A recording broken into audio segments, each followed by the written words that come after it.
Hello, everybody, and a very good evening or good morning for me as we welcome you to this Trainers, the Legends Roundtable. Alongside, we have the former unified welterweight champion of the world, the last man to do it back in 2005, also world champion at 140 pounds, a two-division world champion.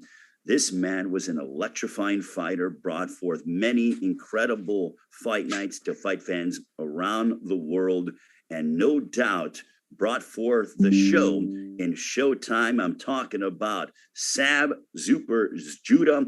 Zab, how are you, my man? I'm doing excellent. Well, Zab, we are here to talk about the Saturday, April 16th showdown between the man that I'm getting ready to mention. He is the WBC and IBF welterweight champion of the world, a 2012 United States Olympian who has grown and evolved and has become a superstar in the sport of boxing. He is just the first fighter to be main eventing at AT&T Stadium in Arlington, Texas. I'm talking about Texas's very own Errol the Truth Spence Jr. Errol, how are you? Doing good, man. Can't complain. But what we are here for is we're going to talk with Zab and Errol and sort of go back and forth between the two. Zab is in Los Angeles. Errol is in Texas. I am overseas in Tokyo. And Zab, what I want to find out from you is as we get ready for Saturday, April 16th, between Errol Spence Jr. and Yordenis Ugas, 3 world titles on the line on Showtime pay-per-view. Going to be a tremendous night of boxing, 9 Eastern, 6 Pacific time in the United States. But can you tell us about how much you're looking forward to this showdown? And we lost Zab real quick. Hopefully we can get him back. But Errol, being able to have someone like Zab Judah, who, you know, when we were off the air, he said he's a big fan of yours. He loves watching you fight. He's going to be at AT&T Stadium.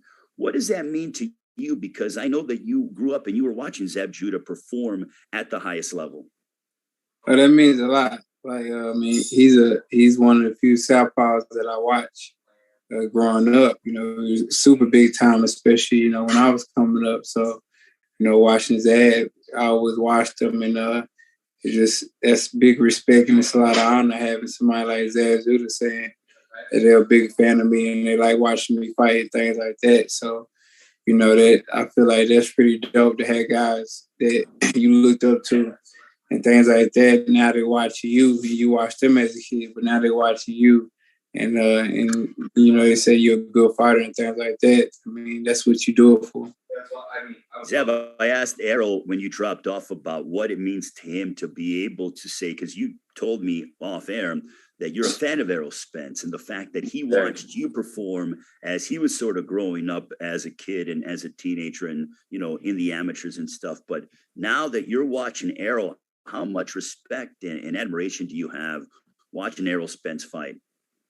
I have a lot of respect for him. Number one, just for being a human being, you know what I'm saying? I mean, he's a solid fighter. I've been watching Earl since the amateurs, you know, having, you know, Devin Haney, being around Devin, I was tapped into the amateurs and seeing who was the guy that was coming up next. And Earl was always the guy that stood out to me. He always was stopping guys and winning championships big. So when he turned to the pros and started making a big name for himself, I started following him and watching him. And listen, he stood up to something big. He's getting ready to be the next undisputed welterweight champion of the world, and man, I feel great passing it to my homie. No joke. It's real talk. Can you guys tell us about the fact that this is, because for those that don't know, the last unified welterweight champion of the world was in 2005. That was you, Zab. And Errol, you can claim 3 world titles on Saturday, April 16th, coming up in just over a week's time. I'll start off with you, Errol. Is this sort of like, okay, you getting the torch from Zab Judah? Do you feel that way a little bit? Does that cross your mind? Definitely. Like I said, I remember, you know, when I was younger and I was watching Zab and, you know, winning all the belts and beating all the champions and stuff like that. And that's something that, you know, I want to do. I never dreamed, you know, in a million years that, you know, I'll be doing that. But, you know, it's a dream come true. And, you know, I just got to stay dedicated. And, you know, every fight, you know, is the most important fight. You know, like I said, this is the 3rd time where I'm taking somebody's belt. And then the 4th time I'll take somebody's belt. Be the welterweight champion of the world. Like the welterweight weight class is always a crowded weight class with a lot of great fighters and great champions and things like that. So doing it this weight class, I feel like, that's the biggest accomplishment at this weight class because there's so many great talented fighters in this weight class. Zab, what advice could you give to Errol Spence Jr.? Because, you went ahead and you were the unified welterweight champion of the world. But when you were preparing for that moment for you to capture all the belts, what advice would you want to bestow upon Errol as we are just over a week away? Like I said, Errol Spence is a solid champion, solid fighter. I feel like I don't need to give Errol Spence no advice to what he got to do Saturday night. He knows exactly what to do. You know what I'm saying? Work behind his good jab, let his combinations go. And listen, he gonna do his thing. That's why I'm pleased to say that the passing of the torch is greatly. This is dope. Errol Spence is a guy for the job. Plus, for me, when I was a kid, I idolized Pernell Whitaker. Pernell Whitaker was an undisputed champion of the world. Mike Tyson, another one, undisputed champion of the world. So I got to live out and be around, my idols and watch those guys, champions of the world and be around them. So for me now to pass the torch to Earl is greatly appreciated. See behind you, you have Celebrity Championship Boxing. You are now jumping into the promoter realm, and you have a big event coming up in June. What has Zab Judah been up to? You opened up your own gym in Woodland Hills, California, but you've been a very busy man, Zab. Yeah, lately, man, I just been busy, man. Like they say, just because you retire, that doesn't mean you die out. You know what I'm saying? So I started my own fight league, Celebrity Championship Boxing. We have a big fight coming up June 23rd. It's going to be here out of California. We got Slim Jimmy from Ray Schmurda versus a reality star, Wuda. It's going to be crazy. You catch it live on Fight TV. And, if you're in the California area, 4901 Topanga Canyon Boulevard, Woodland Hills, that's my address to my boxing gym. Come get a workout. Come see the experience. It's amazing. And Errol, I know that you're a promoter as well because Saturday, April 16th is promoted by TGB Promotions along with Man Down Promotions.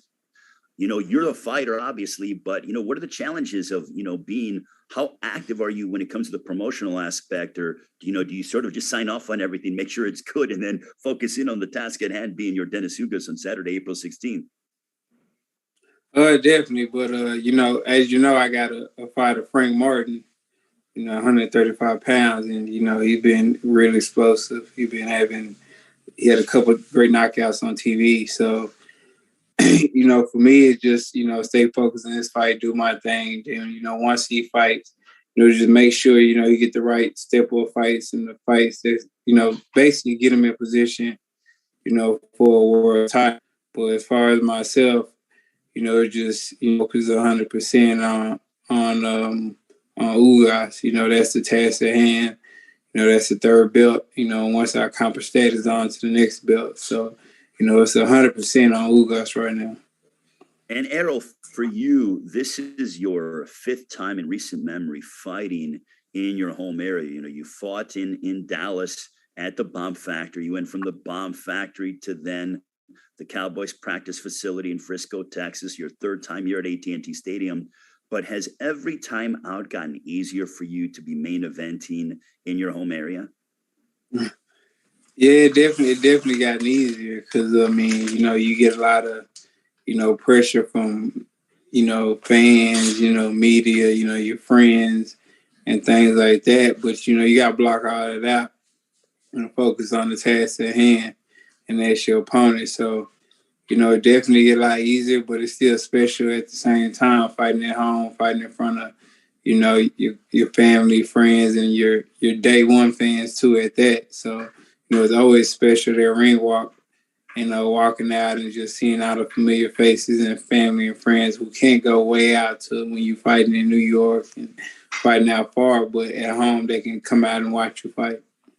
Zab, for you, what did it mean for you to be fighting at home and the pressure, in terms of, focusing in on your fight, but also making sure that those closest to you are taken care of and everything else? When do you cut them off and sort of say, okay, now I really need to just focus on the task at hand?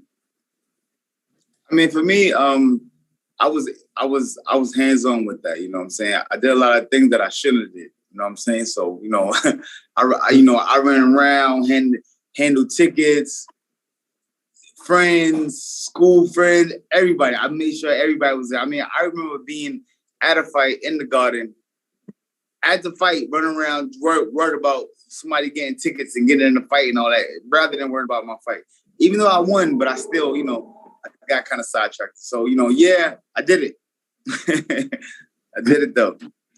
Now, Zab, Errol Spence is taking on Yordenis Ugas, who's just coming off of a win over Manny Pacquiao. He took the fight against Pacquiao because you had an eye injury, but it's no secret that Yordenis Ugas is a very tricky fighter. A lot of elite Cuban fighters are very tricky. So the question I have for you, Zab, is who is the trickiest fighter you've ever fought? The trickiest fighter I've ever fought, I fought a guy by the Omar Weiss. He was an Argentina fighter. He did a lot of tricky stuff to me. Yeah, he was a different kind of fighter. Now, for you, Errol, is Yordenis Ugas, I know you haven't been in the ring with him, but would you say in your preparation that this is the trickiest fighter you've, you know, stepped inside the ring with, or that you have on your assignment? Or is there someone else that was a little bit trickier than that of Ugas? I don't see him tricky at all. I think y'all putting too much emphasis on that. I mean, most Cuban fighters, you know, they move a lot. They use angles. They stay on their feet and their toes. And Ugas, not even that. Like, he's a guy that, you know, try to fight. He wants to fight. And, you know, he wants to trade shots and things like that. So, you know, I wouldn't say, you know, he's just crazy tricky. Like, Bernard Hopkins is a tricky fighter. I wouldn't put him up there with Bernard Hopkins, you know. So, you know, I think people just put too much emphasis on being a tricky fighter. I never seen him do anything tricky except his left overhand. That's the only thing he really does. It's not like he dropping his hands, weaving shots and stuff like that. So, I mean, y'all got to tell me what he does that's tricky. I mean, are you asking, or do you want to just or kind of leave it out there? Yeah, I'm asking what he does that's tricky. So from my perspective, and I'm not a world champion like you, but from my perspective and watching him, he uses his distance real well. He's constantly moving his feet. You know, he holds his ground. You know, sometimes he's more of an aggressive fighter compared to your typical average Cuban fighter that sort of waits. Sometimes he initiates, sometimes he sort of waits for you to come to him, and he kind of goes back and forth between the two. That's why with his footwork, I would quantify him as being tricky. So that's my assessment of Yordenis Ugas, which is why I believe he is a tricky fighter. And again, I'm not a world champion like either one of you two, but, you know, from an outsider's perspective, sort of giving that, you know, analysis. Well, I mean, I boxed Mikey Garcia. I banged with Kell Brook. You know, I banged with Sean Porter. You know, I boxed with Lamont, but still stood in the paint with him, slipping punches and, you know, countering shots and stuff like that. So, I mean, I don't stand right in front of the opponents either. So, I mean, like, I would absolutely say you're tricky. And the reason why I say that you're 100%. tricky is because, and Zab, you can shed light on this, because the fact that I feel, Errol, there are times in a fight where you like to beat someone at their own game, just to be able to say that you were superior than them. Against Sean Porter, you decided to bang with Sean Porter when nobody besides you and your team thought that was advantageous to you. Against Mikey Garcia, you boxed him when people were saying, oh, Mikey's such a fantastic boxer, which he is. I mean, you do these different things that you play to the strengths of your opponent to prove that you are superior. Zab, do you agree with that assessment? Yes. I agree with that. I think when Earl wants to take over a fight, he knows how to take over a fight. I watch him, you know, year after year. You know what I'm saying? When fight getting a little bit tough and he may get a little bit hurt, I see him step it up. He step it up from corner advice and he makes it happen. 100%. I've seen that. Errol, you are a major favorite coming into this fight. I can't remember the last time you were an underdog. Do you pay attention to the odds? Does that matter to you, or is it just sort of something that you don't even pay any mind to?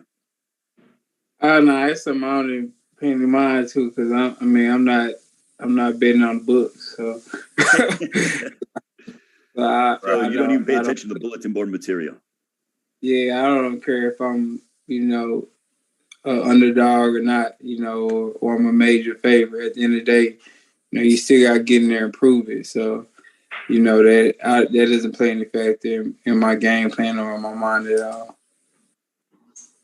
Zab, for you, which role did you like best as in your career? Did you like being the favorite? Did you like being the underdog? Or like Errol said, it didn't matter to you?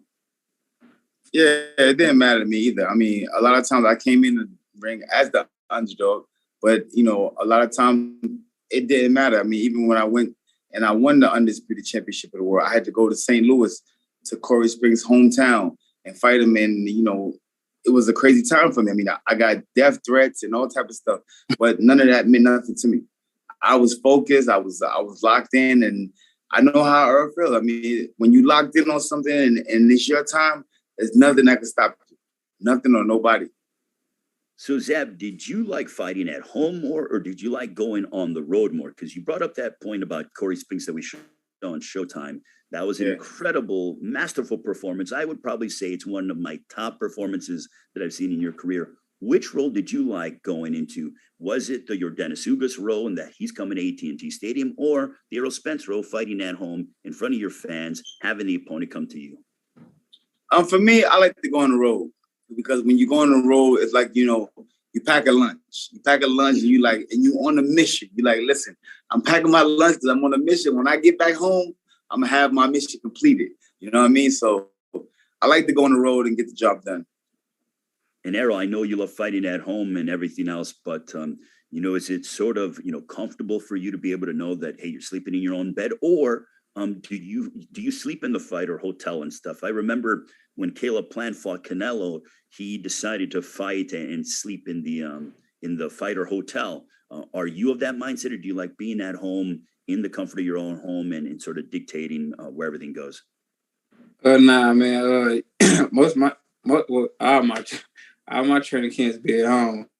I rarely, go to a fight or hotel unless I'm fighting in another state, anything like that. But for the most part, I have it at home, and I just sleep in a computer room or something like that. But for the most part, I like the comfort of being at home, the comfort of being around my family and things like that. So, I don't like getting on planes, and especially when you're making weight, you gotta get on the plane and then go hop out the plane and go to a boxing gym that you're not familiar with and all that type of stuff. Like, I'd rather just stay home.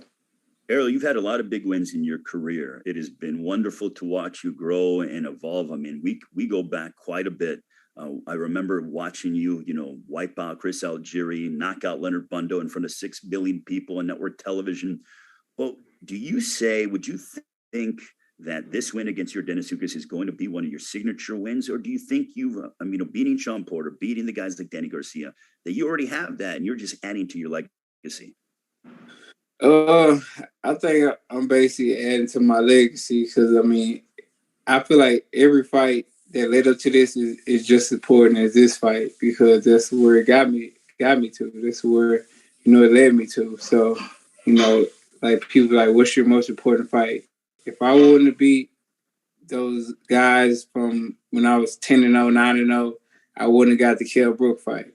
If I wouldn't have beat Kell Brook, I wouldn't have got the Sean Porter fight, the Danny Garcia fight, and everything that's leading up to it. So every fight is the most important fight to me, and every fight means a lot to me, because, it leads me to more better fights and more accomplishments.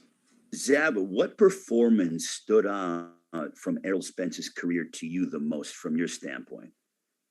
Say it one time. What performance of all the fights you watch Errol Spence fight, which one were you like mesmerized the most by? I liked his Sean Porter fight and the Danny Garcia fight, both of them. He showed a lot of heart. He showed a lot of, he pulled through. And times when, he looked to be confused at times, and he pulled through it.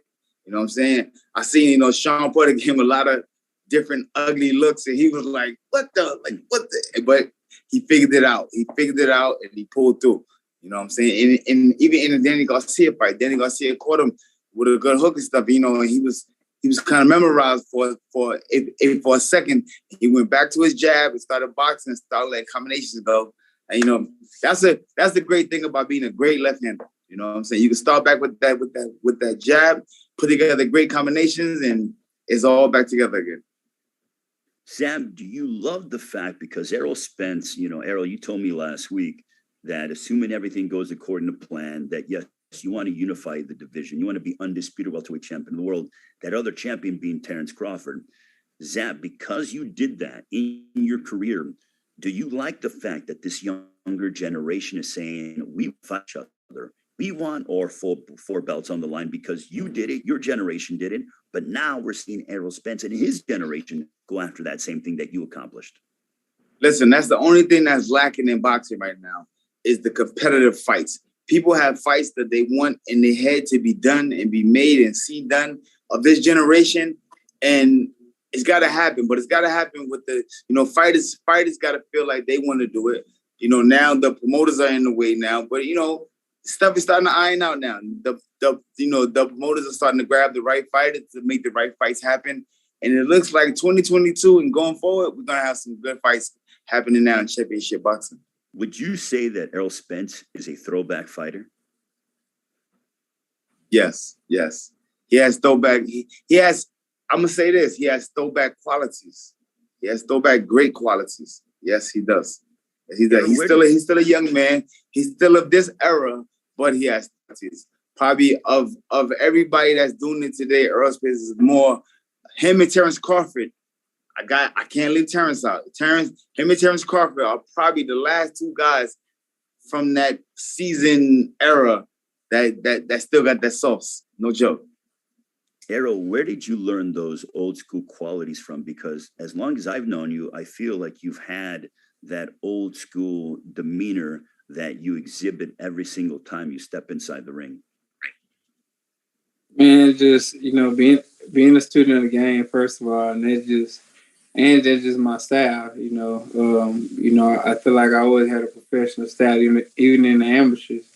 Like, you know, I was going to the body in the amateurs, you know, stopping people to the body.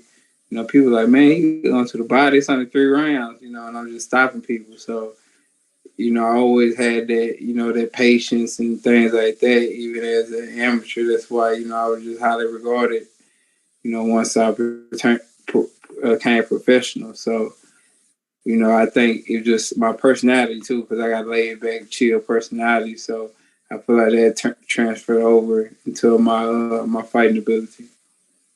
Errol, I'm glad you brought up your body punching, because that's one of the things that I enjoy watching about you the most. Zab, do you feel that, because I feel like the younger generation, not, you know, a good amount of them, they love that highlight reel headshot knockout or on the chin, something just electrifying. But to me, I love seeing body punching. That to me is a beautiful part of, you know, the sweet science. Do you think that body punching is a lost art form now in prize fighting? Yeah, body shots is definitely a lost art for where we at today. Remember guys like back in the days, Mike McCallum, the body snatcher. I mean, it was nobody that would dig over, like he would step over and dig both hands. Like, you know, you don't see guys putting together 6-punch combinations to the body in these days. Guys are just getting, you know, a double jab to the head, put a, you know, one power shot to the body and back up to the head again. You know what I'm saying? Like, they're not staying down there and putting in work. So, you know what I'm saying? So when you see a guy like a Errol Spence coming in, and he has been doing this since the amateurs. He has been stopping guys to the body. How many body shot knockouts you got, Earl, in the amateurs? Man, I got a whole bunch. Yeah, amazing. Amazing. You know, yeah, nobody was doing crunches in the amateurs. So, you know, everybody was just like, because nobody was going to the body. So, man, I was just going to the body and stopping people because nobody was used to it. Yes. He is probably one of the first amateurs that I've seen doing that. You know what I'm saying? They would put me on to and say, yo, watch him. He ain't no joke. He was, boom, they stopped him. I said, oh, wow. I said, okay. Yep. Phenomenal. Zab, I'll give you a quick story. We were at Errol's gym last Thursday, actually a week ago, or almost a week ago. And Errol, you were hitting the heavy bag.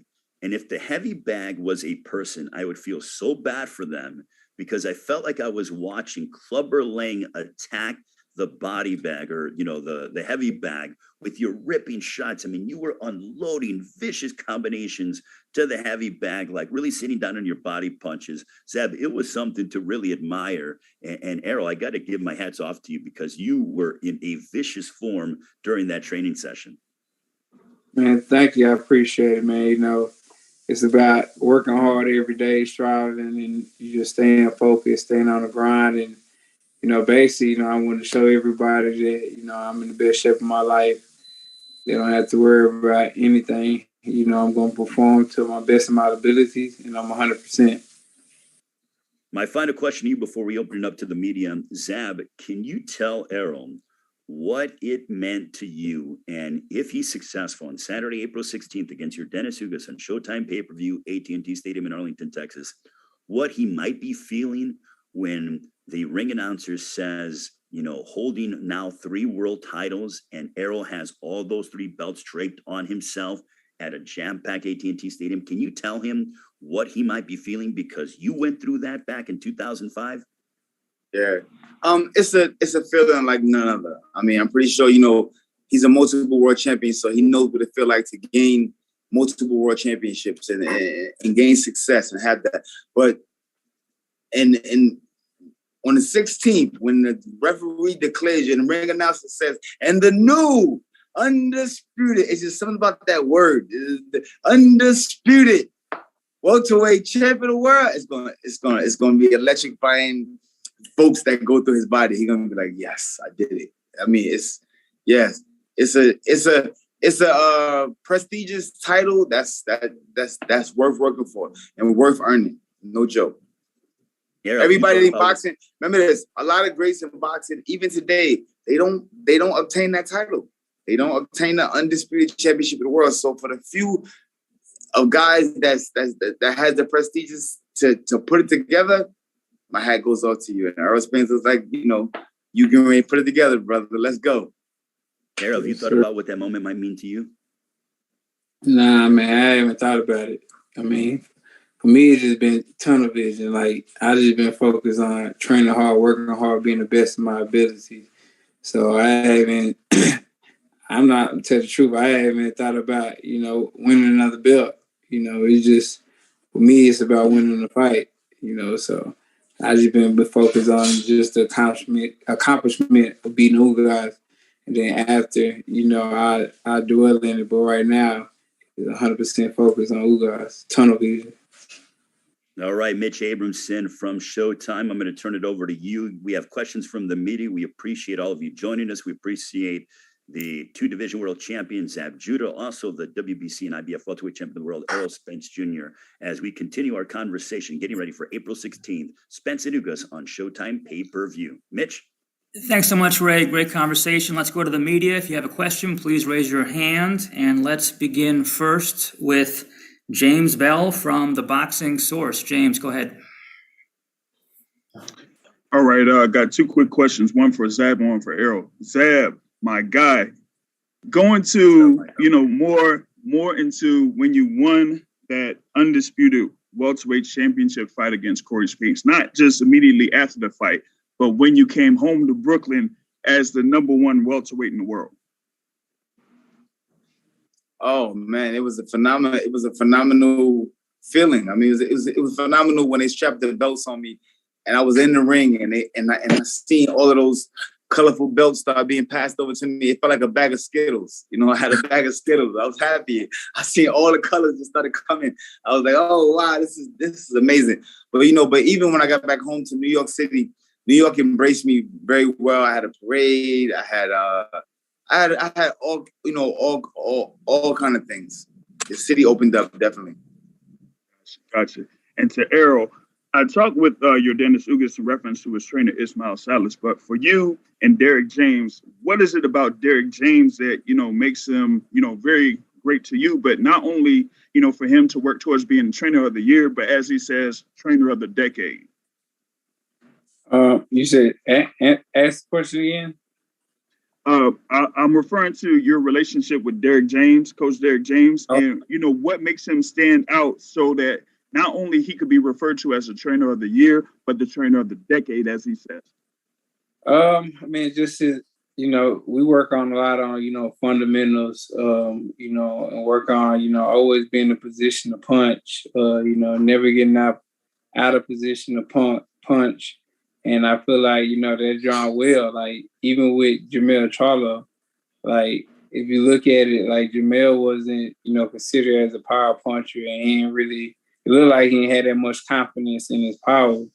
But, at the end with Derek teaching him, defense and holding his hands up and blocking punches and things like that, he got more confidence in his power and started sitting down more on his punches and getting more knockouts. So, I feel like, he brings out the best in you without changing you up too much. He just, nitpicks on a lot of things that he see you doing wrong and try to change it and make you a better fighter. Great. Thanks, James. Let's now go to Kirk Jackson from the Scope Network. Go ahead, Kirk.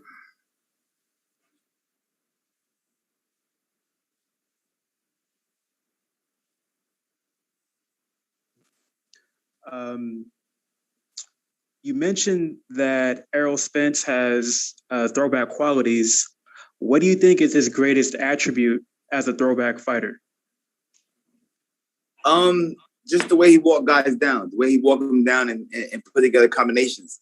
You know what I'm saying? If you watch how Jack Johnson was back in the days, how, you know what I'm saying, he put that pressure on you, and when Jack started doing it, like, you know what I'm saying, when Jack started rolling them hands, it's over. You got a problem. When he started rolling them hands and walking you down, yeah, you got a problem. And Errol Spence, the same thing. When he put them hands up and he started walking to you with that jab and started letting combinations go, it's the same thing.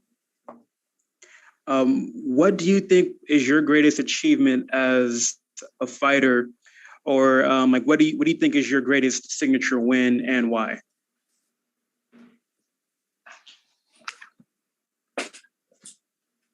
For me? Yeah, Zab, that was for you. Oh, for me? Okay, go ahead. Now, ask it again. Just your biggest achievement as a fighter. Oh, my biggest achievement as a fighter? All of them. Every fight has a different meaning to it. Every fight has a different meaning to it. Win, lose, or draw. No matter what, every fight has a different preparation. It comes with different prices you got to pay. Everything. You know what I mean? So just every one of them. I mean, there's no one that just singles out to me to be different. Okay, thanks, Kirk. Let's now go to Jim Conlon from RCB Radio Sport Ireland.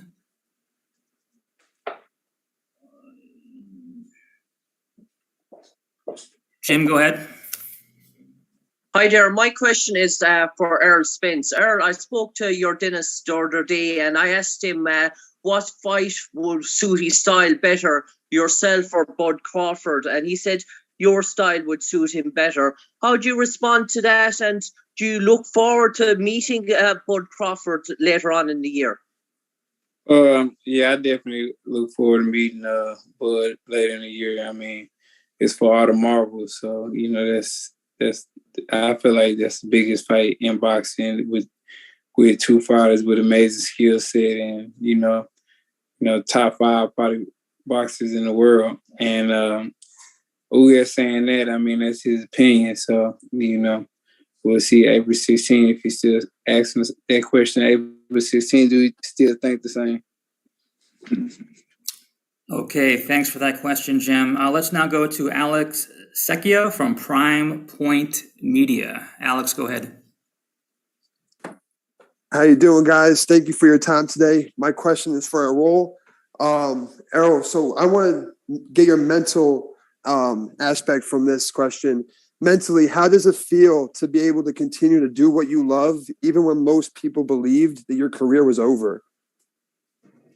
It feels good, man. Just prove all the doubters wrong and, keep working hard and striving. It's more, motivational for me. So the more people that, doubt me publicly and, say things, I just use it as fuel. it's fuel to me. So, his motivation is fire. So, I don't care about the doubters or, people saying different things, I'm working hard, I'm proving that, I'm back in April 16th. People are going to see, not even the same version. I feel like they'll see a better version of myself. Great. Thanks for that question. Let's now go to Ivan Montiel. Ivan, please identify the outlet that you're speaking for. Thanks. Ivan Montiel from boxing.com. I got one question for Spence, another question for Judah. Spence, how much more motivated are you now that you heard Judah talk good about you, give you advice? How much more does that motivate you? It motivates you a lot. Like I said, when you grew up watching the person, and they, and now it's your turn now, and they're giving you high praise and things like that. That's especially motivating, and it means a lot. So, it's definitely a motivating factor, and it's definitely motivating me more than I already am. Great, thanks for that question. Let's now go to Cameron Buford. Cameron, please identify the outlet that you're writing for.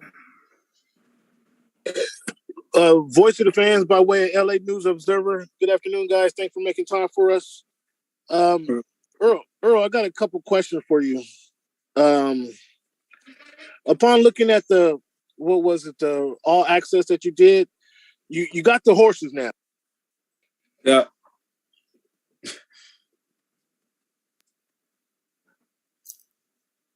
Yeah, I got the horses. What's up? Was there a question there, Cameron, or was that it? No, I'm sorry. Here, guys. Errol, now that you got these horses, are you planning to race these horses? Do you want to breed them for show horses? What's your plan to do with these horses? I do got one horse that it's a show horse, but the other horses, they just for riding purposes and things like that. But I do have one that I do in competition, but the other horse is just to ride around. And, I got friends that ride horses. They come over and we ride the horses. And you spoke about people using the animals to improve their mental strength, their mental capacities. Is that something that you plan on doing, kind of open up the farm to allow families and kids to kind of enjoy the horses and kind of build their mental capacity up, if you will? Nah, it's more for personal reasons more than anything. So, nah. Okay, thanks for that question. Now let's go to Lori Hanshaw from Behind the Gloves. Lori, go ahead. Hi, this is Lo with Behind the Gloves. I have two questions, one for Errol and then one for Zab. First, I'll start with you, Errol. You said earlier something about you're not really focused on winning a belt. You're focused on winning this fight, that really stuck out to me. So in this training camp, what do you feel like you and your team have worked on as far as a game plan for how this fight is going to go? Well, me and my coach believe we work on everything. We work on, if we're fighting in close, we're fighting outside. We work on, if I'm using angles, if he using angles. So we work on basically everything because you don't have timeouts in boxing or, anything like that. So once you're in there, you're in there. The only person to stop the fight is you, the other person, the ref, or your coach. So, we just make sure everything is covered and all the bases covered. And anything that he comes with, I have something to stop it. Thank you. And Zab, I also wanted to ask you, how do you see this fight between Errol Spence and Ugas going on April 16th? In the new, undisputed welterweight champion of the world, the truth. The truth. It's my guy. I think it's going to be a very competitive fight. On both guys' part, you know what I'm saying? But I think that old Errol Spence with that but the old school throwback styles is gonna kick in, and he's gonna get the job done. Thank you so much. Great, and let's end things with Ron Goodall from FightHype. Ron, go ahead. Hey, how's it going, guys? I appreciate the time. I had a couple questions for each fighter. So I'll start one with Zab. Just want to get your overall thoughts on Yordenis Ugas overall as a fighter. And if you could just give us a story about facing a Cuban fighter. I'm sure you faced one in amateurs, not professional, and just overall the style that they bring to the fight. Yordenis Ugas is a very talented fighter, very hard worker. You know what I'm saying? He's a guy that's been around, has worked very hard to get himself to where he's at today. I have a lot of respect for him. You know what I'm saying? No, I've never fought a Cuban fighter in a fight, but I used to spar with Joel Castlemeyer and all those guys. And sparring with the Cuban fighters, I mean, you know that those guys are very crafty. You know, they do a lot of things that, you know, we normally don't do, where they grab punches and pull and you know, just a little bit of different kind of tricks that they got. But, you know, I'm pretty sure Errol Spence is, you know, he's seasoned. He's ready for this moment of where he's at, this position he's at. He's, you know, every kid, you know, every boxer as a kid dreams of being the undisputed champion of the world. And, you know what I'm saying, on March 16th, he gets to live out his dream. May 16th. April 16th. And then my follow-up questions up to Errol Spence.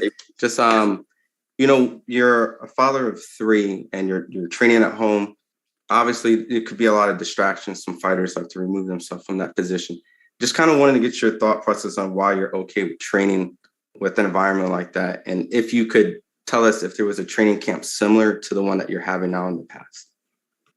I mean, it's just something I used to. So, you know, I had to keep doing it. And, you know, I welcome it. Like, you know, I always say, you know, I don't want to be one of those. Like, my kids come to the gym, you know, watch me spar, all that. You know, I don't be one of those fighters that, you know, go away for training camp and things like that. And then, you know, once I become old and, you know, they become older, you know, somebody else telling them stories about, you know, training camp and things like that, you know, they see it firsthand. And, you know, I just like spending time with my kids and stuff like that. So, you know, I just stay disciplined and stay focused and focus on the task at hand. And, you know, I got family and stuff that help me, you know, with my kids if I need something. So, you know, it's not all just, you know, me doing it myself. Thanks, Errol. That concludes the media portion of this virtual presser. I'm going to swing it back to Ray for some final thoughts. Ray? All right. Thank you very much, Mitch. And we appreciate the media joining us and asking these pertinent questions as we get set for Saturday, April 16th. Errol Spence, Yordenis Ugas, Showtime pay-per-view, the welterweight unification matchup. And Zab, I want to give you your the table for final comments as what can fans expect on Saturday, April 16th? You'll be there at AT&T Stadium. So will I. Errol Spence, Yordenis Ugas, what are you anticipating? I'm anticipating fireworks. I'm anticipating 2 guys coming in there fighting for the undisputed championship of the world. You know what I mean? And, not looking past Ugas, you know what I'm saying? But, you know, my favorite and my guy that I like to watch is Errol Spence. You know what I'm saying? I'm looking to see my guy become the new undisputed champion of the world. Errol, final comments as you got the words of support from a man who was the last one to hold the unified welterweight champion of the world back in 2005. Someone you looked up to, but what does that mean to you? It means everything, man. I appreciate that support. You know what I'm saying? A lot of older fighters, you know, don't really, you know, give their support to the young generation. So much respect. Appreciate your support, man. That means a lot. And everybody make sure they tune in April 16th. If you can't be there at the AT&T Center, make sure you order it on Showtime pay-per-view. It's going to be an amazing event, amazing fight. And it's going to be an all-out, you know, all-action-packed fight. And it's going to be one side on my end. So, yeah, I'm going to see a very, very exciting fight. Zab, he's saying it's going to be one-sided. I like hearing that, man. Look at that.